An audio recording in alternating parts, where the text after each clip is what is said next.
함께 나눌 말씀 보겠습니다. 누가복음 2장 10절 한 절 말씀인데 우리 함께 봉독하겠습니다. 누가복음 2장 10절입니다.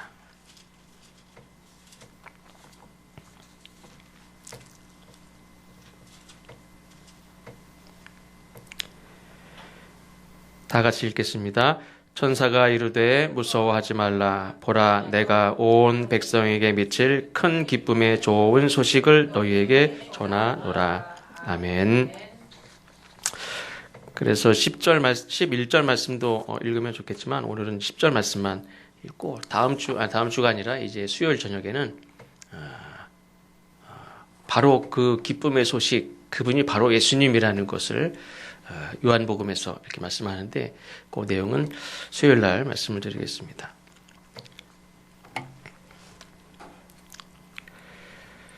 오늘 말씀의 제목은 기쁨, 온 백성에게 미칠 큰 기쁨의 소식인데 제가 어떤 매일 이렇게 좋은 글을 보내주시는 분이 계신데 이 우리 한국 기독교 역사의 모든 자료들을 다 모아서 찾아서 자기 사제로 털어서 모아서 그를 영인본으로 책으로 만들어내고 자료를 보관하고 하는 그런 우리 역사 자료실 원장님이 계신데 그분이 매일 이 글을 하루도 안 빼놓고 매일 보냅니다. 그런데 그 중에 한 가지 읽어드리면 이 소설가 김은 아시죠? 소설가 김은이 쓴 글 중에 하나입니다.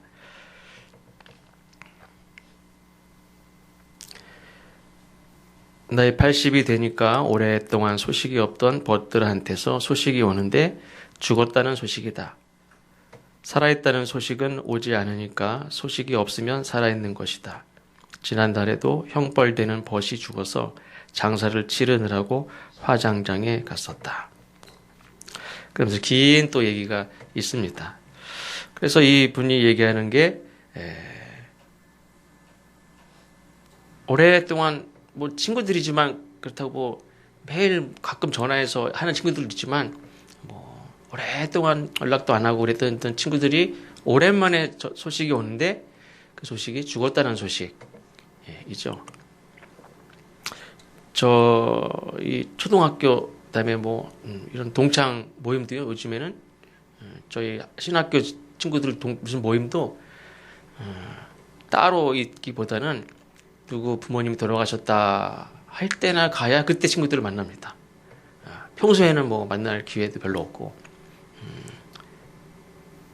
그래서 그때 얼굴을 보면 야 우리 이럴 때 부모님 돌아가셨을 때만 만나지 말고 평소에도 좀 보면서 살자 얘기를 하지만 그때뿐이고 또 헤어지면 결국에 또 만나는 건 누구 부모님 돌아가셨다 할 때 만나는 겁니다. 우리 김은 소설가 김은 이분은 오랫동안 소식을 모르고 있다가 기껏 소식이 왔는데 그건 다 죽었다는 소식이 옵니다. 근데 살아있다는 소식은 안 온대요. 어느 날 전화 와서 야, 나 살아있어. 나도 오늘 올해 넘겼다. 오늘 내년에도 건강하자. 이렇게 소식을 전하는 사람은 없고 오랜만에 오는 소식이 다 죽었다는 소식. 살아있다 하는 소식은 오지 않고 소식이 없으면 어딘가 살아있나 보다. 이렇게 생각이 든다. 이런 얘기를 오늘 아침에 주셔서 제가 읽으면서 또 다른 얘기도 있어요.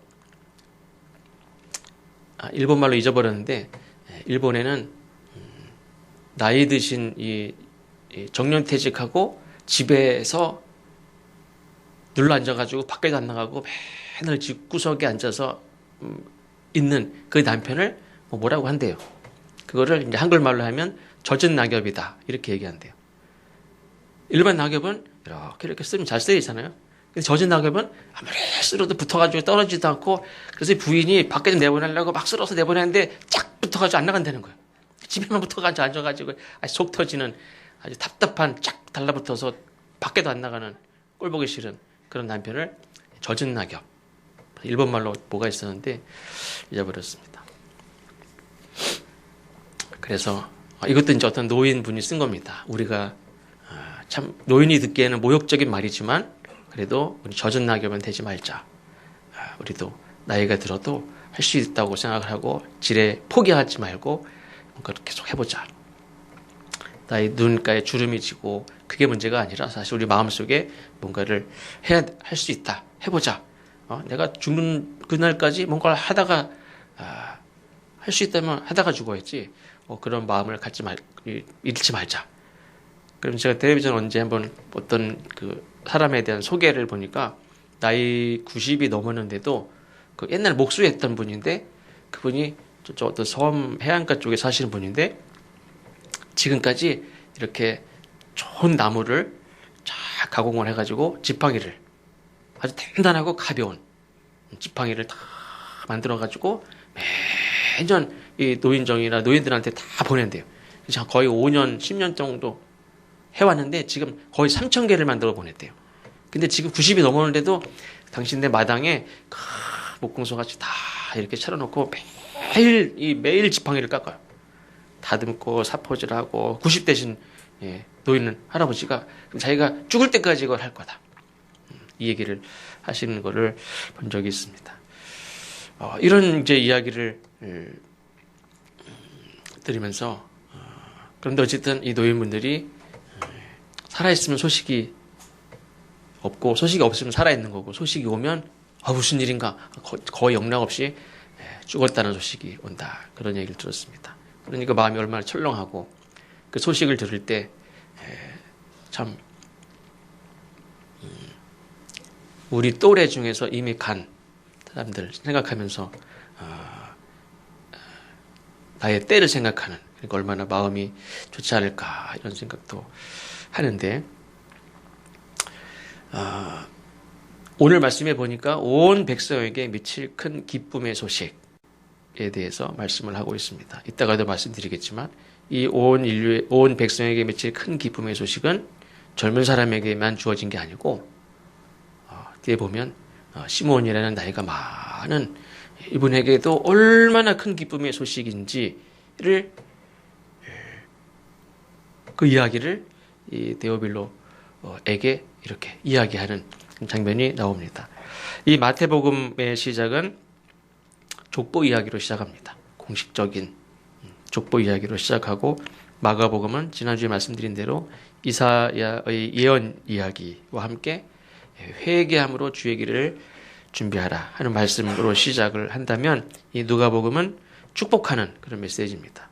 그래서 이 마태, 마가, 누가, 요한복음이 예수님이 이 땅에 오신 이야기를 이렇게 전하면서 그 성격이 좀 다릅니다. 그래서 이 누가복음은 축복하는 얼마나 이 소식이 축복되고 우리 어떤 유대인들에게만 아니라 온 백성에게 정말 복음이다 하는 소식을 이제 말하고 있습니다.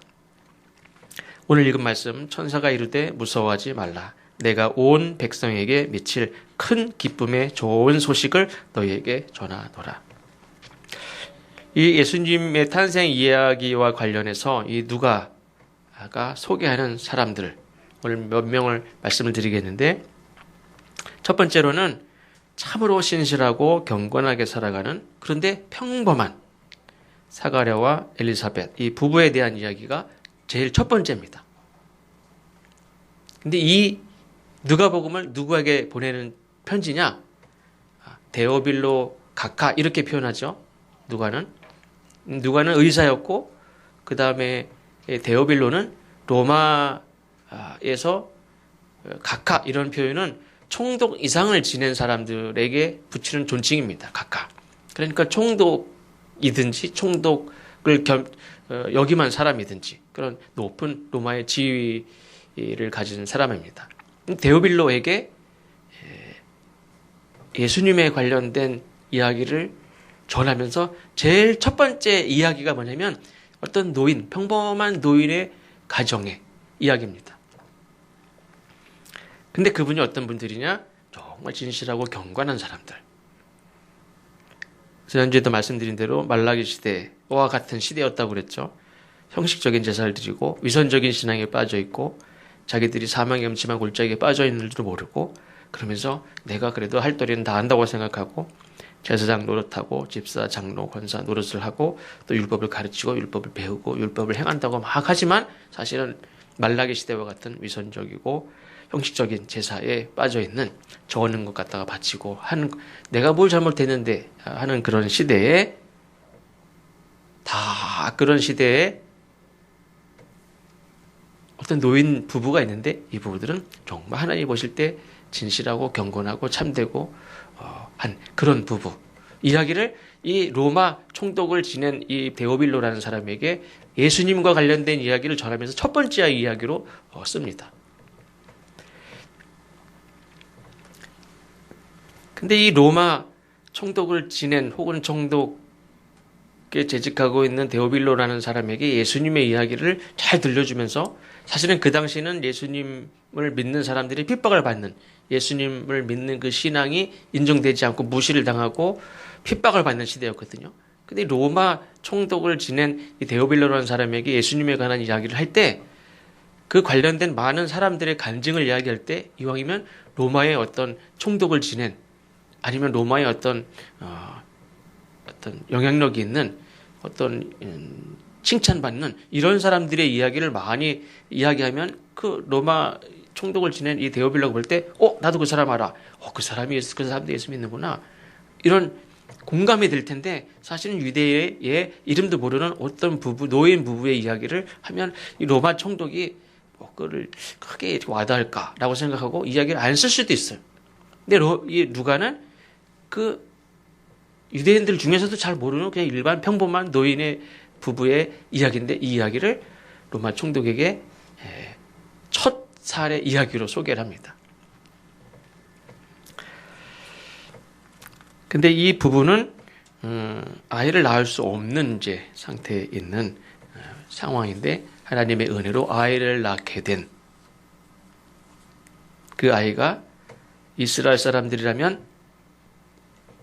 누구나 다 아는 회개 세례를 베풀었던 요한의 아버지 어머니입니다. 근데 나중에 세례 요한이 모든 사람들에게 알게 되고 유명한 사람이 되고 그랬으니까, 그 노인, 그 어머니 아버지가 그 아버지도 부모가 누구야? 이렇게 해서 알게 됐지만, 사실은 평범한 그런 가정입니다. 구약시대에 하나님이 어떤 사람을 부르시거나 하나님이 이 땅에 내려오실 때는 막 땅이 진동하고 산에 구름이 가득하고 천둥번개가 치고 이런 막 두려운 순간이었다면, 하나님께서 예수님을 이 땅에 보내실 때는 어떤 상황이었느냐? 온 세상 사람들이 벌벌 떨고 막 하나님이 임재하시는구나 그러면서 벌벌 떨고 엎드려서 오늘 여기 있는 사람들 중에서 죄 지은 사람 몇 명은 죽을 수도 있겠구나. 이런 막 하나님의 심판이 누가 죽어나가는 거 아닌가. 이런 막 두려움 가운데 있을 수도 있지만, 예수님이 이 땅에 오실 때 그런 두려움 가운데 하나님이 임하셨느냐? 그렇지 않습니다. 오늘 말씀드린 대로 누가는 이 목자들에게 전한 천사들의 말을 인용해서 예수님이 이 땅에 오신 것은 온 백성에게 큰 기쁨의 소식이 된다 하는 사실을 이 이방인 로마 총독 데오빌로에게도 이야기를 하고 있습니다.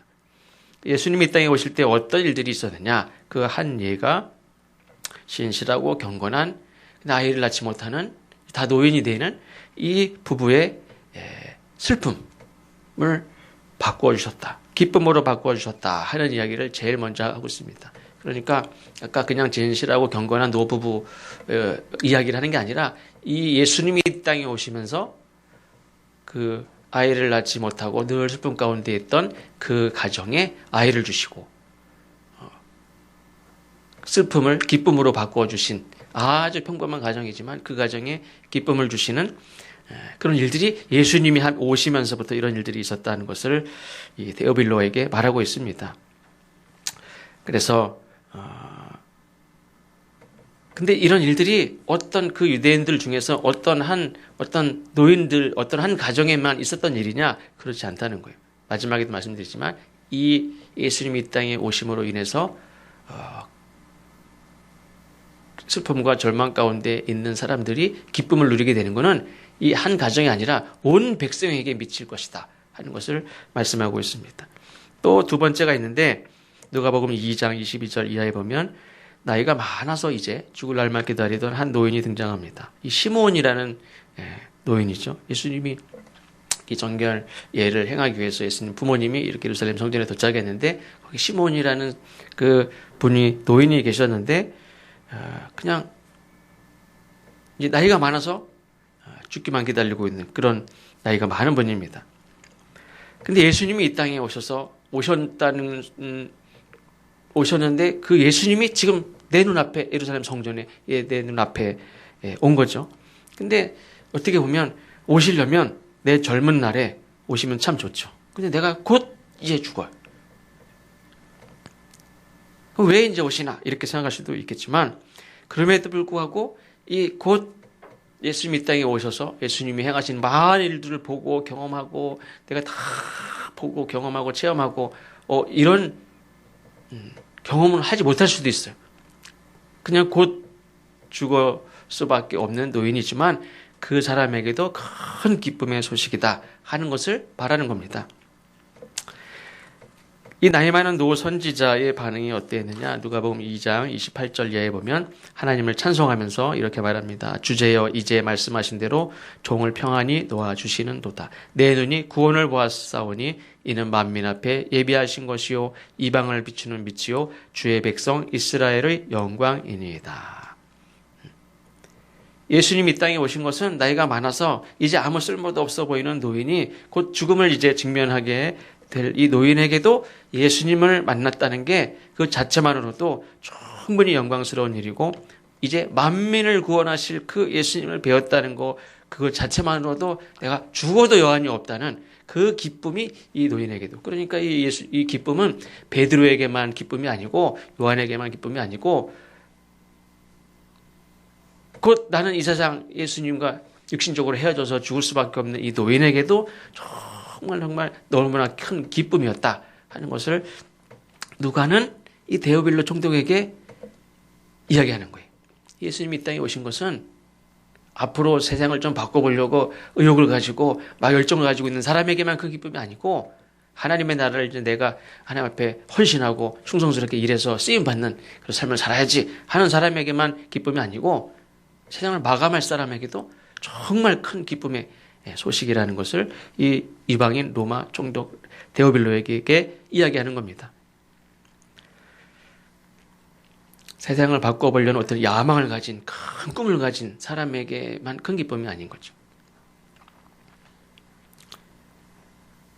예수님은 세상을 하나님의 뜻에 합당하게 변화시켜 보려고 충성한 사람들에게만이 아니라 노인에게도 평생 가장 지금까지 평생 이런 놀라운 하나님의 은혜를 경험하지 못했죠. 내가 죽기 전에 이런 놀라운 하나님의 은혜를 영광을 보게 하실 하나님께 찬송하는 그런 모습을 보여주고 있습니다. 이 마리아의 이야기를 보면 누가복음 1장 26절에 보면 천사를 만나서 그냥 어느 날 뜬금없이 내가 메시아를 잉태하게 되고 나를 통해서 예수님이 이 땅에 오실 것이라는 이야기를 듣고 충격을 받죠. 잠시 충격 가운데 있습니다. 이런 일들이 어떻게 나에게 있어질 수 있나 충격 가운데 있지만 마리아의 그 다음은 결단입니다. 결단. 그리고 찬송을 하는데 이 찬송은 내가 이렇게 이제 앞으로 내가 받게 될 어떤 오해나 욕이나 뭐 이런 것들을 넘어서서 예수님이 이 땅에 오셔서 온 백성에게 큰 기쁨의 소식이 되시는 이 예수님이 이 땅에 오셔서 행하실 놀라운 일들을 생각하니까 나는 아무것도 아니. 이것을 생각하니까 이건 너무나 귀한 일이고 내가 또 그 이 땅에 오신 예수님을 기르고 또 하나님의 말씀을 들려주고 이렇게 양육하고 키우는 이 귀한 일들을 감당한 게 된 것이 얼마나 더 영광입니까? 그래서 하나님이 행하실 놀라운 일들을 이제 눈으로 보게 된 거죠. 그러면서 하나님을 찬양하는 장면이 나옵니다. 예수님이 이 땅에 오심으로 이루실 놀라운 일들을 찬송하는 그 내용을 이제 데오빌로 총독에게 그대로 전합니다. 제가 잠깐 읽어드립니다. 물론 이제 데오빌로 총독이 예수님을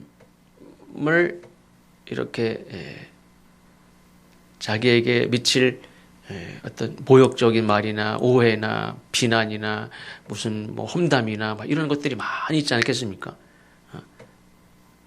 예수님의 어머니로서 성령으로 잉태하여 나를 통해서 예수님이 태어나셨는데 이것에 대해서 얼마나 많은 사람들이 얘기를 많이 하겠어요. 근데 그 예수님의 어머니가 사실은 평생 예수님으로 인하여 마음에 그 놀라운 하나님이 이루실 놀라운 일들에 대해서 찬양도 하지만 한편 육신의 어머니로서 얼마나 그 찌르는 듯한 마지막에 십자가 달려 죽는 그 아들을 보는 게 그게 보통 일입니까? 그렇지 않죠.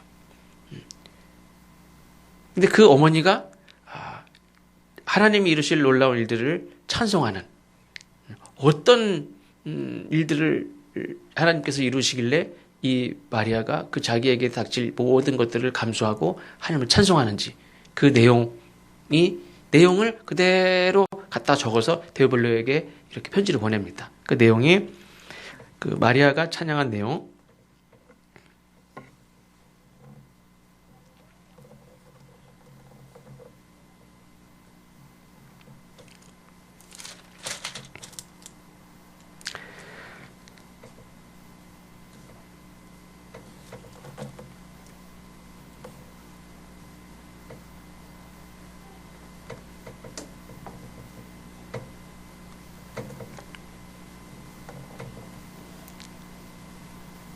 아, 1장 46절 내 영혼이 주를 찬양하며 내 마음이 하나님 내 구주를 기뻐하였음은 그의 여종의 비천함을 돌보셨음이라. 보라 이제 후로는 만세 나를 복이 있다 일컬으리로다.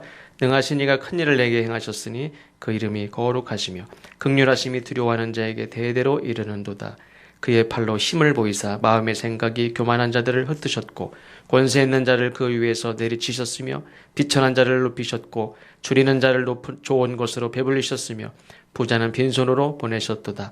그 종 이스라엘을 도우사 긍휼히 여기시고 기억하시되 우리 조상에게 말씀하신 것과 같이 아브라함과 그 자손에게 영원히 하시리로다.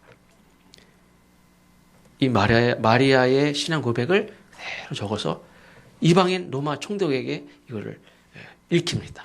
이 총독이 이거를 읽고 어떻게 실감을 예수님이 이 땅에 오심으로 이 어머니가 또 이 시므온이 또 사가랴와 이 엘리사벳이 기뻐하는 내용이 뭔가 하는 것을 읽고 어떻게 실감했는지 모르지만 누가는 이야기를 보냅니다. 예수님 이 땅에 오심으로 정치적인 어떤 이 유대인이 독립을 한다거나 세상이 무슨 혁명으로 바뀐다거나 이런 게 아니고 회개하고 예수님을 따르고 믿는 많은 사람들이 병들었다 고침을 받고 늘 총질당하던 사람들이 높임을 받고 의롭게 되고 소외당하는 사람들 이런 사람들이 하나님의 위로를 받고 형식과 위선에 갇혀서 살아가는 자기의 의로 충분하게 하나님 앞에 나아갈 수 있다고 막 이렇게 자신의 차 있던 사람들까지도 깨어지고 거듭나서 새로운 하나님 앞에 참된 그리스도인들이 되는 그런 일들이 있어질 것을 이제 유대인들은 기대하고 믿고 소망하고 있습니다. 이 데오빌로가 그 말씀들을 읽고 실감하는지는 모르겠지만 마리아는 그거를 찬양하고 또 누가는 이 마리아의 고백 내용을 그대로 데오빌로에게 이야기하고 있습니다. 저는 예수님을 믿는 그리고 예수님 말씀대로 사는 하나님의 말씀을 들으려고 하는 여러분들에게 설교를 하지만 누가는 지금 누구에게 얘기하고 있습니까? 데오빌로라고 하는 이방인 높은 고위직 이 사람에게 예수님 이야기를 하는 거예요. 근데 제가 볼 때 이 데오빌로라는 사람은 당시 네로 황제가 그리스도인들을 핍박하는 시대예요. 근데 지금 편지의 내용에 뭐라고 썼습니까? 데오빌로 가카에라는 데오빌로라는 이름을 공식적으로 언급을 해요. 그럼 이분은 이미 하나님의 말씀을 들은 자고 신앙을 그래도 가지고 있는 자고 더 배우려고 앞에 보면 확실하게 깨닫게 하려고 쓰는 말씀이라고 그랬죠. 그러니까 본명을 언급했다는 것은 이미 이 사람은 신앙적으로 자기 신앙을 고백한 사람일 수도 있습니다. 그런 하나님에 대한 저는 잘 모르는데 그래도 믿음을 고백한 사람 아닌가 하는 생각을 갖습니다. 아이를 낳지 못하다가 아이를 잉태한 이 사가랴와 엘리사벳 부부, 또 예수님을 잉태한 마리아가 엘리사벳이 이렇게 찾아왔을 때 엘리사벳을 찾아갔죠. 그때 그 뱃속에 있던 아기, 세례 요한이죠. 세례 요한이 그 뱃속에서 막 발길질을 하면서 기뻐했다는 그런 이야기. 이런 이야기는 공식적인 이야기들이 아니에요. 그 가정의 이야기들이에요. 야, 예수님이, 그 마리아가, 예수님을 잉태한 마리아가 찾아왔을 때 이 세례 요한을 잉태했던 그 어머니 엘리사벳이 얘기하는 거죠. 자기 뱃속에 배가 막 발로 차는 게 자기 어머니만 알지 누가 알아요. 두려워서 발로 차는지 심심해서 발로 차는지 배가 고파서 발로 차는지 우리 밖에 사람들이 어떻게 합니까? 어머니만 알죠. 근데 어머니가 예수님을 잉태한 마리아가 이렇게 찾아왔을 때 뱃속에 있는 아기가 기뻐서 발로 막 찼다는 거. 어머니밖에 몰라요. 근데 이건 아주 사소한 얘기고 개인적인 얘기고 사적인 얘기인데 이거를 빌라도 총독에게 얘기해요. 이 예수님이 이 땅에 오신 것이 이 땅에 별 볼 일 없어 보이는 것 같은 많은 사람들에게도 얼마나 큰 기쁨의 소식인지를 이 총독에게 얘기하는 거죠. 공식적으로 사회적으로 어떤 사회적인 변혁이 일어나고 법이 바뀌고 이런 새로운 어떤 변화들을 이야기하는 게 아니라 사람에게 가정에게 있어지는 그런 기쁨, 은혜의 경험들 이것들을 이야기하고 있습니다. 중요한 것은 이러한 예수님이 이 땅에 오심으로 인해서 기쁨들이 각 가정마다 있어지는데 그런 기쁨이 오늘 이 시대에 우리에게도 있어져야 될 줄로 믿습니다. 이 기쁨은 사회적인 어떤 기쁨, 큰 무슨 기쁨이 아닙니다. 온 백성에게 미치는데 온 백성에게는 큰 그냥 선언적인 것 같은 그런 네로 황제가 선언하듯이 평화의 시대가 왔다. 그러면 내가 느끼는 건 무슨 평화가 어디 있어? 내 안에는 지지고 볶고 싸우고 맨날 맞고 그냥 뺏기고 하는데 무슨 평화예요? 근데 예수님이 이 땅에 오심으로 인해서 예수님은 구체적인 사람들의 삶 속에서 기쁨이 시작이 돼. 예수님이 우리에게 주시는 기쁨은 바로 그런 기쁨이었다는 거죠. 마지막으로 누가복음의 모든 이야기는 이 천사가 예고해준 이 큰 기쁨의 좋은 소식을 알리고 싶은 그 마음이 이 누가복음에 담겨 있어요. 마가복음이나 마태복음과는 조금 다르게 누가복음은 이 누가는 어떤 마음이 충만했느냐? 온 백성에게 미칠 큰 기쁨의 소식을 전하고 싶은 그 마음이 가득히 담겨 있는 그 말씀이 누가복음이라는 거예요. 물론 이 데오빌로에게 이 얼마나 큰 기쁨의 소식인지에 대해서 전하고 있지만 이것은 모든 백성에게 큰 기쁨의 소식이라는 것을 우리에게 그러니까 이 누가에게는 먼저 자기 자신에게 또 우리 사람들에게 큰 기쁨의 소식이라는 확신이 있고 큰 기쁨의 경험이 충분히 있어요. 그러니까 이렇게 얘기할 수 있죠. 온 백성에게 큰 기쁨의 좋은 소식을 맨 처음에 전한 건 천사죠.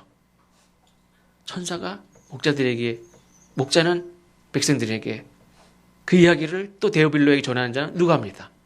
중요한 것은 이 기쁨의 소식을 천사가 전하고 목자들이 전하고 또 누가가 전합니다.